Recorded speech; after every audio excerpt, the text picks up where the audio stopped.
Hello friends, நான் இன்னைக்கு வந்து இந்த நம்ம யூஸ் பண்ணுறோம்ல வீட்டில் பச்சை மிளகாய் இருக்குது பார்த்தீங்களா, அதில் நான் இன்னைக்கு வந்து பஜ்ஜி பண்ண போகிறேன். இப்போ இந்த மாதிரி நீளமான பஜ்ஜி மிளகாய் நிறைய கிடைக்குதுங்க. பச்சை மிளகாய் வந்து நீளமாக நிறைய கிடைக்குது. அப்புறம் இந்த கிடைக்கிற சமயத்தில் இந்த மாதிரி நம்ம பஜ்ஜி பண்ணலாம். இது வந்து நம்ம பஜ்ஜி மிளகாயில் தான் பண்ணணுன்றது இல்லை, அதே டேஸ்ட்டாக தான் இருக்கும். இப்போ இதுக்குள்ளே இருக்கிற விதையை நான் எடுத்துட்டேன்.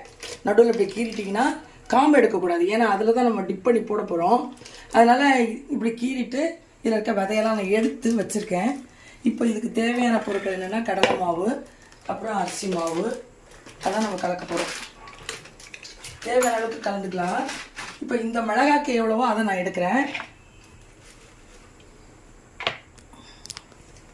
என்ன மாவு? கடலை மாவா? ஆமாம், கடலை மாவு. இந்த குழிக்கரண்டிக்கு 2 போட்டிருக்கேன். அடுத்தது அரிசி மாவு.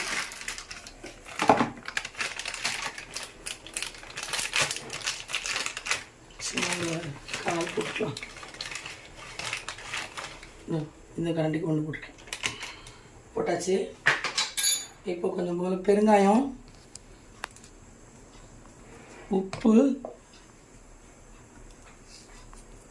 அடுத்தது கொஞ்சம் போல மஞ்சத்தூள்.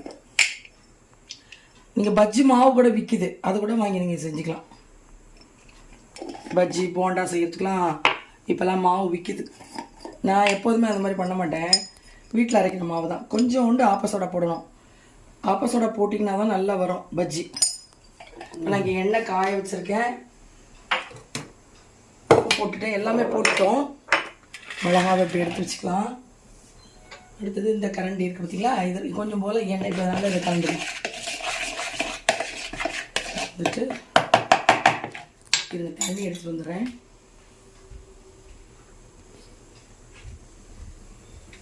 கலந்துக்கலாம். ரொம்ப தண்ணியாக கலந்தீங்கன்னா ஒட்டாது.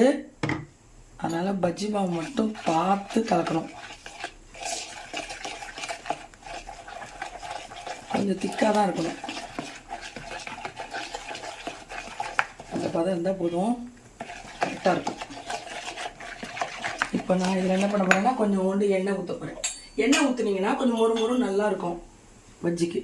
இந்த சின்ன கரண்டிக்கு, ஏன்னா நான் மாவு வந்து கம்மியாக தான் எடுத்திருக்கேன், அதனால் அப்படி எடுக்கிறேன். நல்லா சூடான எண்ணெய் ஊற்றிட்டோம். இப்போ நல்லா கலந்துக்கலாம்.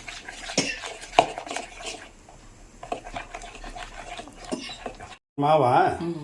இந்த மாவை நான் வந்து என்ன பண்ணிட்டேன்னா, இந்த பாத்திரத்தில் வச்சிங்கன்னா இது நீளமாக இருக்கு இல்லையா, டிப் பண்ண முடியாது. அதுக்காக இப்படி டம்ளரில் எடுத்துக்கிட்டேன்.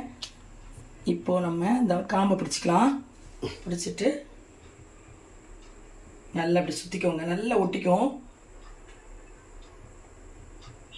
அது கூட பத்தலை பாருங்க. இப்போ எடுத்து இப்படி போட்ட வேண்டியதான். காரமாக இருக்கான்னு கேட்டிங்கன்னா கண்டிப்பாக காரமாக இருக்காது. இப்போ நான் எடுத்துருக்க மிளகாவை போட்டுட்டு வீட்டை காப்பி நல்லா உப்பி நல்லா வரும். இது பஜ்ஜி மிளகாவை விட சூப்பர் டேஸ்ட்டாக இருக்கும். ஏன்னா நம்ம விதை எடுத்துட்டோம். இது சாப்பாட்டுக்கும் வச்சு சாப்பிடலாம், டீக்கும் சாப்பிடலாம். இது ஸ்ட்ரீட்டுகள்லாம் செய்கிற ஒரு பஜ்ஜி. ஓகே, எல்லாத்தையும் போட்டுட்டு காமிக்கிறேன். பாருங்கள் எப்படி இருக்குது பாருங்கள். இப்போ நல்லா மொறுன்னு இருக்குது, சூப்பராக.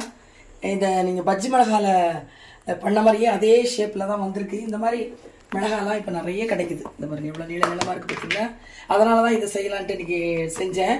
இது டீக்கும் சாப்பிடலாம், சாத்துக்கு சாப்பிடலாம். காரெல்லாம் இருக்காது, ஏன்னா எண்ணெயில் வெந்துருது பார்த்தீங்களா. நம்ம விதை எடுத்துட்டோம், அதனால் காரம் இருக்காது. ட்ரை பண்ணி பாருங்கள், பார்த்துட்டு எப்படி இருக்குன்னு சொல்லுங்கள்.